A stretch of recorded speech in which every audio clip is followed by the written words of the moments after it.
একদিনকে একটা কমেন্ট পেলাম যে তুমি কোথায় থাকো বলো তো, নিশ্চয়ই কলকাতার নও, কেমন যেন গাঁয়া গাঁয়া লাগে তোমার কথাগুলো আর ভাবগুলো শুনতে। ভেবে দেখলাম তাও তো বটে, মানুষের তো কনফিউশন হতেই পারে যে আমি ঠিক কোথায় থাকি।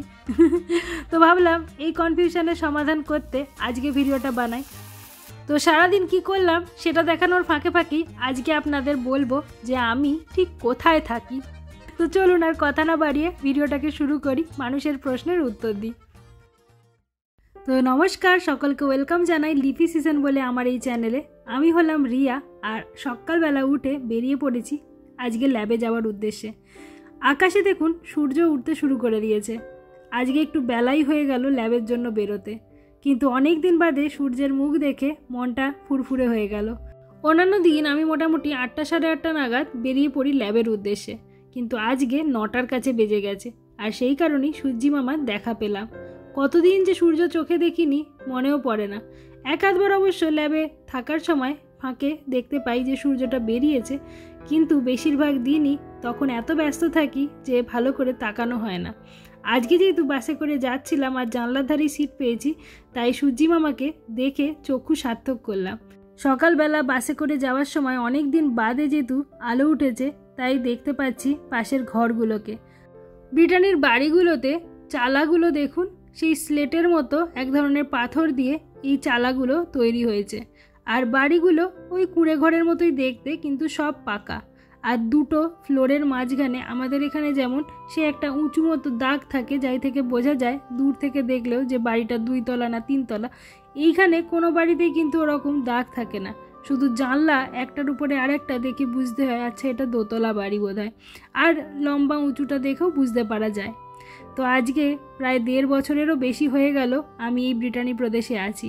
বেশিরভাগ সময়টাই কাটিয়েছি একাকিত্বে আর হতাশায়, আর ভাবতে ভাবতে যে কবে অভিরূপের কাছে একসাথে থাকতে পারবো। বিয়ে করেও 1 বছর প্রায় হয়ে গেল যে আমরা আলাদা আলাদাই আছি। ফোনে রোজই কথা হয়, অনেক গল্প হয়, সারাক্ষণই কানেক্টেড হোয়াটসঅ্যাপ ফেসবুকের যুগে, কিন্তু সেই যে একসাথে সংসার করা সেটা আর হয়েই উঠছে না আমাদের। তো সেটা একটা আফসোস রয়েই গেছে। আর তার থেকেও আর একটা চাপ থাকতো যে মানুষের সাথে কথা বলতে পারি না, দূর দেশে একটা অচেনা ভাষাভাষী মানুষের মধ্যে থেকে জীবন কাটানো, আবার আমার ল্যাবেও কোনো ইন্ডিয়ান নেই। তো সব মিলিয়ে বেশ কিছুটা বিতৃষ্ণার সাথেই আমি এইখানকার গ্রামের সময়টা কাটিয়েছি, ব্রিটানি প্রদেশের সময়টা কাটিয়েছি। কিন্তু আজকে দেখুন বিতৃষ্ণা করতে করতে এই অঞ্চলটাকে ভালো করে হয়তো উপভোগই করা হয়নি আমার। উপভোগ করতে যে পারিনি তার জন্য মানে ওই যে হচ্ছে না পাচ্ছি না ব্যাপারটা এত বেশি থেকে গেছিলো যে জিনিসগুলোকে উপভোগ করা আর হয়ে ওঠেনি। তাই এখন যখন কিছুটা মাথায় আর কি স্থিরতা এসেছে, ভাবতে পেরেছি যে হ্যাঁ ঠিক আছে, এখন আমি এই অঞ্চলটাকে ছেড়ে দিয়ে ফাইনালি এমন একটা জায়গায় যেতে পারবো যেখানে অন্তত দুজনে একসাথে থাকবো। আর এরপরে যে অঞ্চলে যাচ্ছি সেখানে আরও অনেক বেশি ভারতীয় আছে, সেই সমস্ত খবর নিয়েই যাচ্ছি। তো সেইখানে যেহেতু চলে যাব, মনে তো একটা স্থিরতা এসেছে, তো সেই কারণে এখন এখানকার দৃশ্যগুলো, এখানকার চারপাশটাকে আরও বেশি অনুভব করছি আর নিজের মধ্যে শোষণ করছি, মানে অ্যাবজর্ব করে নিচ্ছি আর কি, যাতে পরবর্তীকালে বহুদিন বয়সকাল অবধি মনে থাকে যে এই জায়গায় 2 বছর কাটিয়ে গেছি আমি, এরকম একটা গ্রামে এসে এরম ল্যাবে কাজ করে গেছি, তো কাটিয়েছি। তো এটাও তো জীবনের একটা মুহূর্ত বলুন না, এটাও তো আমার আমিকে তৈরি করেছে এই অঞ্চলটাও। আমার ধরুন 30 বছরের কাছে বয়স, তো তার মধ্যে 2 বছর একটা জায়গায় কাটিয়েছি, মানে আমার জীবনের 15 ভাগের 1 ভাগ সময় আমি এইখানেই কাটিয়েছি। তো এই 15 ভাগের 1 ভাগ আমি কিন্তু এই ব্রিটানি প্রদেশেরই আমি, তাই না? কিন্তু সেটা কখনো আগে ভাবিনি, শুধু ভেবেছি কবে পালাবো। এই দেখুন আমি একটু নিজের মতো দুনিয়া বানাতে আগুনের পরশমণি ছোঁয়াও প্রাণে এই গানটাকে লিখে রেখেছি আমার ফরাসি ল্যাবে।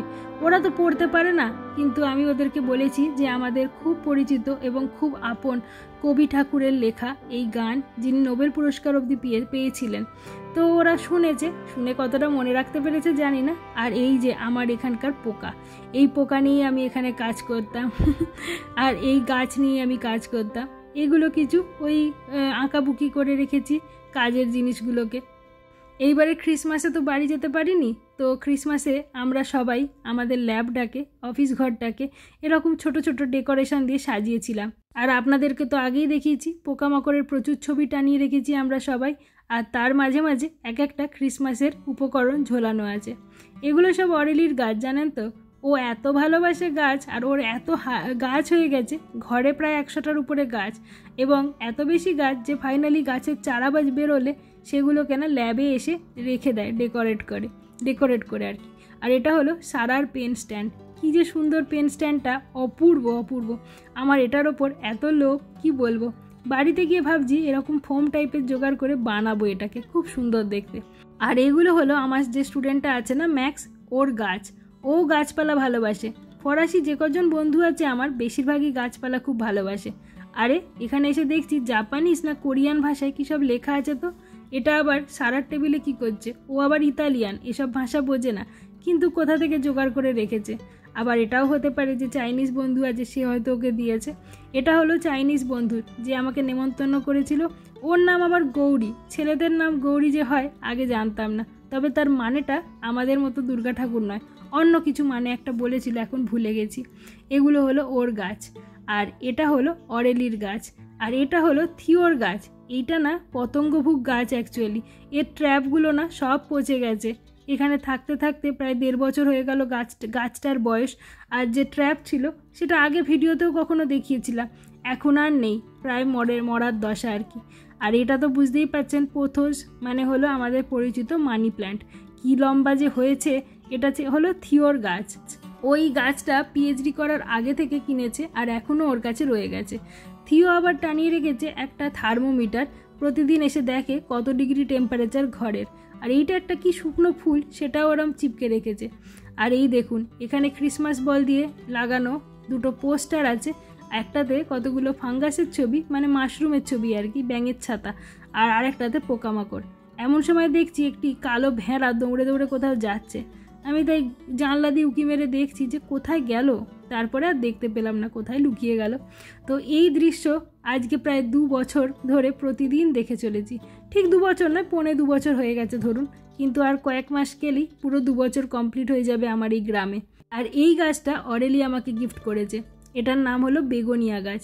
এর পাতাগুলো ভারী সুন্দর। তো আমি বলেছিলাম আমি গাছ খুব ভালোবাসি, কিন্তু যেহেতু আমি এখানে থাকবো না তাই গাছ আমি কিনতে চাই না। তো ও আবার আমার জন্য এই গাছটা এনে রেখে দিয়েছিল। তো যাক, আপনাদের সাথে কথা বলতে বলতেই লাঞ্চের টাইম হয়ে গেল, খেতে চলে এসেছি। আজকের খাওয়াটা না বড় বিরক্তিকর ছিল। সেদ্ধ মাংস, আলু ভাজা, ব্রকলি সেদ্ধ, তার সাথে একটা এইরকম কেক দিয়েছে, আর একটা রোল দিয়েছে। এই রোলটার ভিতরে টুনা মাছ পোড়া ছিল। এই রোলটাই একমাত্র আমার খেতে ভালো লেগেছে, বুঝেছেন। খুব একটা যে ভালো লাগলো পুরো খাবারটা তা নয়, শুধু রোলটাই টেস্টি ছিল। কিন্তু খাবার না সবসময় টেস্টি হলেই খেতে হবে তা কেন, কখনো কখনো তো পেট ভরার জন্য খাওয়া উচিত, তাই না? এই যে দূর দেশে রান্না করে আমার সামনে, মুখের সামনে ধরছে ক্যান্টিনের লোকগুলো, এটাও বিরাট ব্যাপার। তারপরে কাজ হয়েছে, মানে খাওয়া হয়ে যেতেই কাজ করতে গেলাম, আর মাইক্রোস্কোপের নিচে আপনাদেরকে নিয়ে একটু এদিক ওদিক ভিডিও বানিয়ে দেখাচ্ছি আর কি। তো এই যে আকাশি রঙের টেপটা আছে না, ওটারই একটা টুকরো মাইক্রোস্কোপের নিচে ধরেছি। তো দেখুন টুকরোটাকে ছেঁড়ার জন্য তার চারপাশে যে রোঁয়াগুলো আছে সেগুলো কি বড় বড় দেখাচ্ছে। এবার একটু ম্যাগনিফিকেশান বাড়িয়ে দিলাম, দেখুন রোঁয়াগুলো আরও স্পষ্ট হয়ে গেল। পরিষ্কার বোঝা যাচ্ছে কিভাবে রোঁয়াগুলো বেরিয়ে বেরিয়ে এসেছে। অথচ এই ছোট্ট টুকরোটা এতটাই ছোট যে আমরা যখন চোখের সামনে ধরি এই সমস্ত রোঁয়া বুঝতে পারা যায় না। তো তারপরে মাইক্রোস্কোপের নিচে ওই আমাদের গাছ রেখে দিলাম, আর গাছ রেখে কাজ করতে শুরু করে দিলাম। এই দেখুন মাইক্রোস্কোপের নিচে আমার কাজে র্যাফিড পোকা দেখতে পাওয়া যাচ্ছে। ঠ্যাংগুলো আর সুরটা পুরো পরিষ্কার বোঝা যাচ্ছে মাইক্রোস্কোপের নিচে। লাঞ্চ হয়ে গেছে আর আমার টিকিট কাটা হয়ে গেল। তো আস্তে আস্তে কথা বলছি, আমার বাইরে লোক আছে। তো আমার ফ্রান্স থেকে ইন্ডিয়া যাওয়ার 2 থেকে 3 দিন বাদেই যাচ্ছি, সেটার জন্য টিকিট কাটা হয়ে গেল। তো দারুণ লাগছে, বেশি ভালো লাগছে, কারণ এই টিকিটটা সব থেকে সস্তায় পেয়েছি। তো জেনারেলি ফ্রান্স থেকে, মানে প্যারিস থেকে যদি আমি ফ্লাইট নিই আর কলকাতা যাই, তাহলে কলকাতা যাওয়ার ডাইরেক্ট ফ্লাইট থাকে না, হয় দিল্লিতে বা বোম্বেতে আমাদের লেওভার থাকেই, যদি আমি ইন্ডিয়ান এয়ারলাইন্স নিই। আর যদি না থাকে তাহলে অন্য কোথাও লেওভার থাকবেই, ডাইরেক্ট ফ্লাইট তো হবেই না। আর এই ফ্লাইটগুলোর জেনারেলি কস্ট পড়ে, মানে কতদিন আগে বুক করছেন, কোন এয়ারলাইন্সে বুক করছেন। অবশ্যই আমি ইকোনমিক সিটি নিই। তো ইকোনমিতে মোটামুটি প্রাইস ভ্যারি করে বিটুইন 400 to 600 ইউরোস, মানে দামটা ধরে রাখুন 35,000 টাকা থেকে শুরু করে 55,000 টাকা এর মধ্যে ভ্যারি করে, ঠিক আছে। কখনো কখনো যেমন ধরুন ডিসেম্বর মাস, তখন তো বেশ দাম বেশি যায়, মানে ডিমান্ডের উপর। তো এখন যেহেতু ডিমান্ড কম, আমি জানুয়ারির শেষে ঘরে যাচ্ছি, তো সেই কারণে আর কাতার এয়ারওয়েজের প্রথম ফ্লাইট নিলাম, কারণ ওটাই সব থেকে সস্তা পড়ছিল। তো যেটা নিয়েছি সেটা একটু লং লেওভার আছে, আর সেজন্য এটার দাম পড়েছে 309 ইউরো, মানে 27,000-28,000 টাকা। তো এত সস্তায় প্রথমবার যাচ্ছে, তো বিরাট এক্সাইটেড হয়ে গেছি যে এত সস্তায় পেয়ে গেলাম। তারপরে আমার এখানকার ফ্রেঞ্চ সুপারভাইজার বললেন যে কাতার এয়ারওয়েজ নাকি খুব ভালো, খাবার দাবার বেশ ভালো দেয়, তবে ফ্রেঞ্চদের মতামত অনুযায়ী ভালো। আমি বাঙালি হয়ে আমার কীরকম লাগবে আমি জানি না, তো যেমন লাগবে আপনাদের সাথে শেয়ার করব। তো উনি বললেন খুবই ভালো মানে এই ফ্লাইটগুলো খুবই ভালো হয়, তো উনি খুবই পছন্দ করেন এই এয়ারলাইন্সকে। তো দেখা যাক কেমন হয়, তোমাদের তো রিভিউ দেবই। আর যেটা সবথেকে ভালো সেটা হলো যে কাতার এয়ারওয়েজের এই ফ্লাইটে 12-12.5 ঘন্টা লেওভার আছে দোহাতে। তো আমি এখন যেটা চেষ্টা করছি যে দোহাতে ওই সময় আমি বেরোতে পারবো কিনা এয়ারপোর্টের বাইরে। যদি বেরোতে পারি তাহলে বোনের সাথে দেখা হবে, আর তাহলে তো দারুণ হবে, শহরটা একটু ঘুরে বেড়াতে পারবো। 12.5 ঘন্টা মানে অনেকটা সময়। দেখা যাক কী হয়।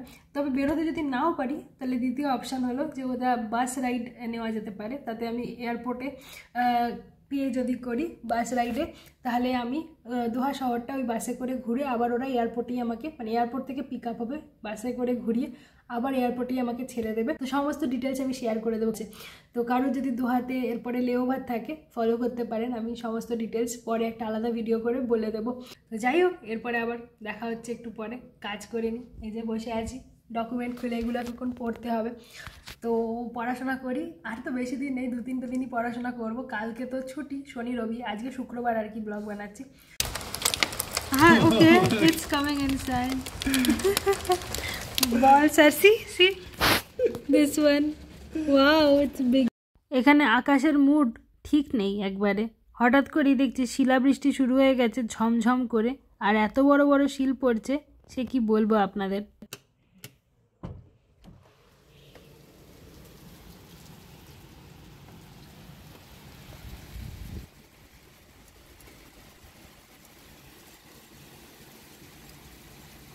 সেই ছোট্ট ছোট্ট টিকটিকির ডিমের মতো সাইজ মোটামুটি, আর একবারে চারিদিকে ছড়িয়ে পড়ে আছে। বেরোনোর সময় মনে হবে মাথায় পড়লে লাগবে না তো, তবে কিছুটা হাত বার করে দেখলাম হাতে ফটফট করে এসে পড়ছে, কিন্তু লাগছে না। ছোট ছোট সাইজ তো অতটাও লাগছে না, কিন্তু পুরো সাদা হয়ে গেছে চারিদিক। আর হাঁটতে গেলে যদি জুতো আপনার ঠিকঠাক না থাকে তাহলে স্লিপ কাটতে পারেন এই বলে। এরকম শিলাবৃষ্টি কি আপনারা আগে দেখেছেন? আমার ঠাকুমা বলে যে ছোটোবেলায় বিহারে প্রচুর নাকি শিলাবৃষ্টি হতো, এখন আর হয় না, এখন সবই কমে গেছে। আবার আমার শাশুড়ি মাও বলেন বাঁকুড়াতেও গ্রামে অনেক এরম শিলাবৃষ্টি দেখেছে। কাজকর্ম করছি এমন সময় অরেলি বলল যে একটা নাকি নার্সারি খুলেছে, আর যেটা আমি যে ঘরটায় থাকি এখন তার একদম পাশে। তো বেরিয়ে পড়লাম। তো ব্রিটানি প্রদেশের রেন স্টেশনের কাছে হচ্ছে এই গাছের নার্সারিটা, যেখানে একটু সস্তায় গাছ কিনতে পাওয়া যাচ্ছে। তো আমি সেইটা খবর পেয়ে, আমি যেহেতু গাছপালা বিরাট ভালোবাসি, আর এটা আমি যেখানটায় থাকি না ওইখান থেকে খুব কাছেই হচ্ছিল, তো আমি চলে এলাম এই গাছের নার্সারিতে। সাথে অরেলি অ্যান্ড টিমও এসেছে, অনেকগুলো লোক এসেছে। এই গাছটা হলো আমার ফেভারিট। ইন্ডিয়াতে থাকতে অনেক খুঁজছিলাম একবার। স্ট্রিং অফ হার্ট বলে এই গাছটাকে, খুব সুন্দর দেখতে। ওই একদম ছোট ছোট পাতা হয় লাভ সাইনের মতো, আর সরু ডাল উঠে গেছে, আর সেটা বিরাট তাড়াতাড়ি গ্রো করে শুনেছি, লম্বা হতে থাকবে। তারপরে আরও যে কত রকম ভারী সুন্দর সুন্দর গাছ দেখলাম, আর প্রত্যেকটা গাছেরই দাম কিন্তু বেশ রিজনেবল ছিল, মানে ওই 300-400 টাকার মধ্যে এরকম ভিন্ন প্রজাতির গাছ চোখে পড়লো।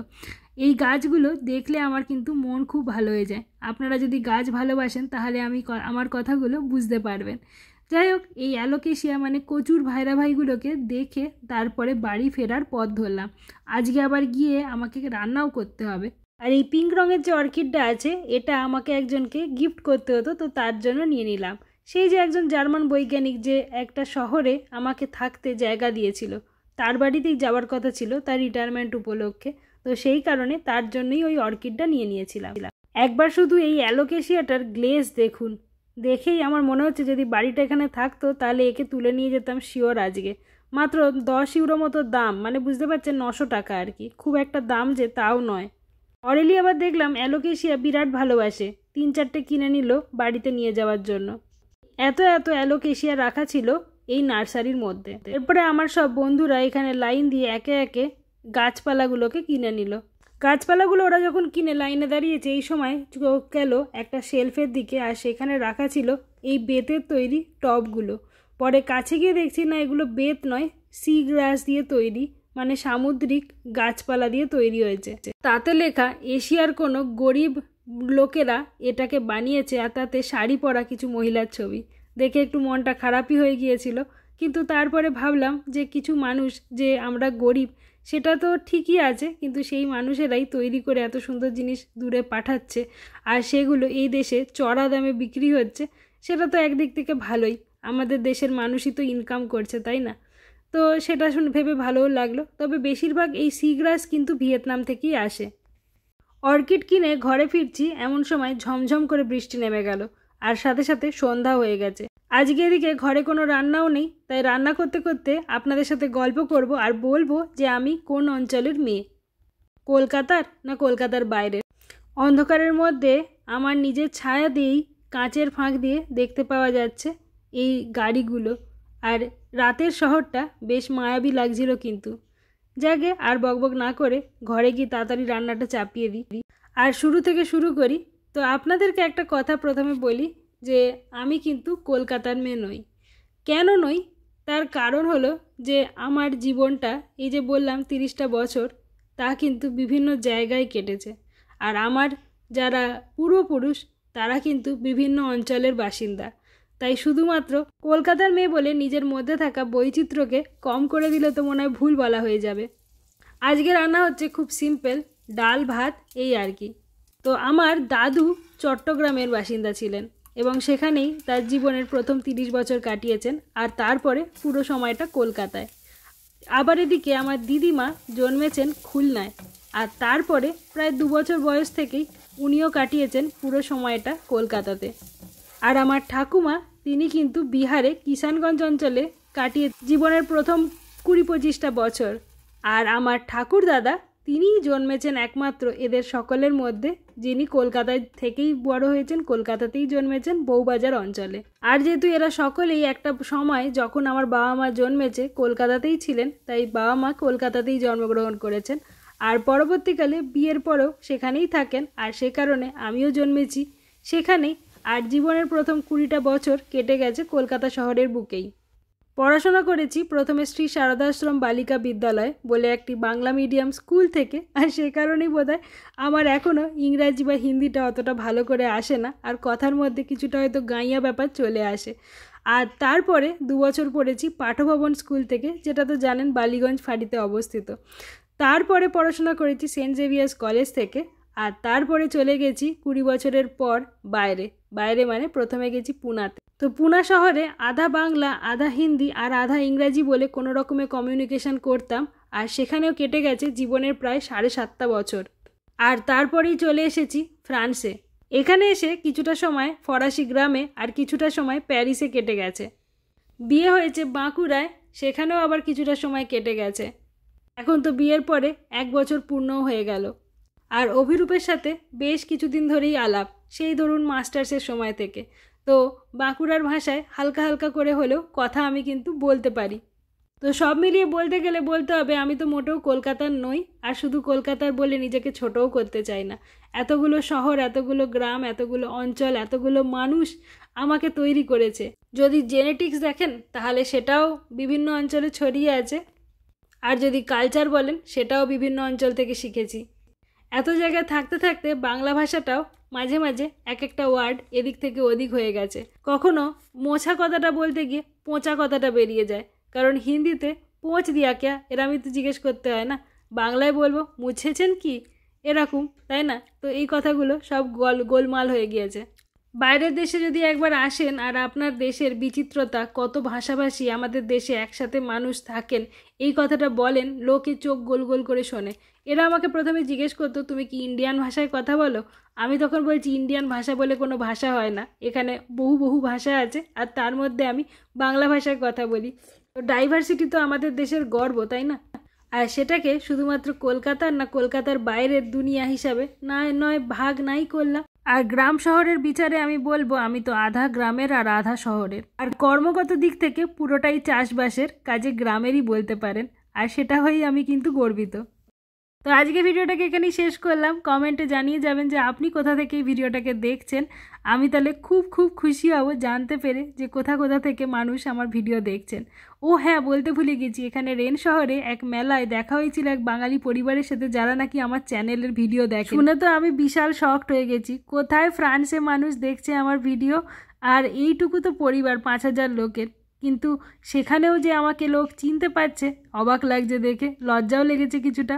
যাই হোক, ভালো থাকবেন, সুস্থ থাকবেন, অনেক অনেক আনন্দে থাকুন, এই কামনা করে আজকের মতো বিদায় নিলাম। টাটা।